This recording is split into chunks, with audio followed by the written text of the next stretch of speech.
Exodus 2.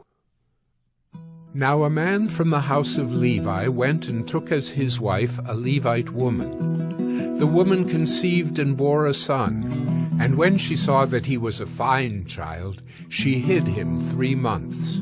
When she could hide him no longer, she took for him a basket made of bulrushes, and daubed it with bitumen and pitch. She put the child in it, and placed it among the reeds by the riverbank. And his sister stood at a distance to know what would be done to him.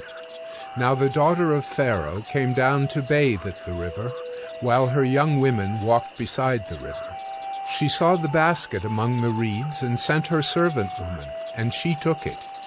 When she opened it, she saw the child, and behold, the baby was crying.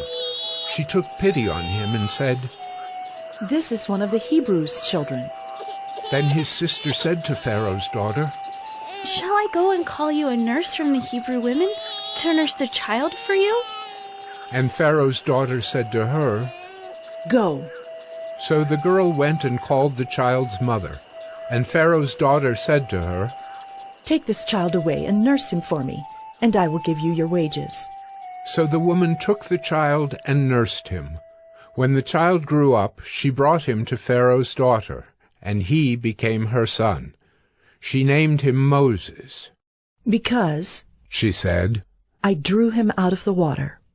One day, when Moses had grown up, he went out to his people and looked on their burdens.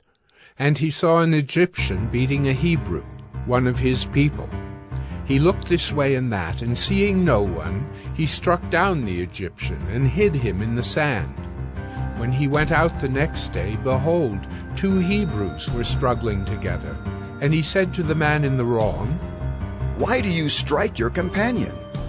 He answered, "Who made you a prince and a judge over us? Do you mean to kill me as you killed the Egyptian?" Then Moses was afraid and thought, "Surely the thing is known." When Pharaoh heard of it, he sought to kill Moses. But Moses fled from Pharaoh and stayed in the land of Midian, and he sat down by a well. Now the priest of Midian had 7 daughters, and they came and drew water and filled the troughs to water their father's flock. The shepherds came and drove them away, but Moses stood up and saved them and watered their flock. When they came home to their father Reuel, he said, "How is it that you have come home so soon today?" They said, "An Egyptian delivered us out of the hand of the shepherds, and even drew water for us, and watered the flock." He said to his daughters, "Then where is he? Why have you left the man? Call him, that he may eat bread." And Moses was content to dwell with the man, and he gave Moses his daughter Zipporah.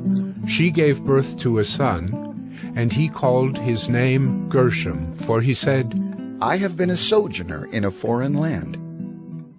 During those many days the king of Egypt died, and the people of Israel groaned because of their slavery and cried out for help. Their cry for rescue from slavery came up to God, and God heard their groaning, and God remembered his covenant with Abraham, with Isaac, and with Jacob. God saw the people of Israel, and God knew.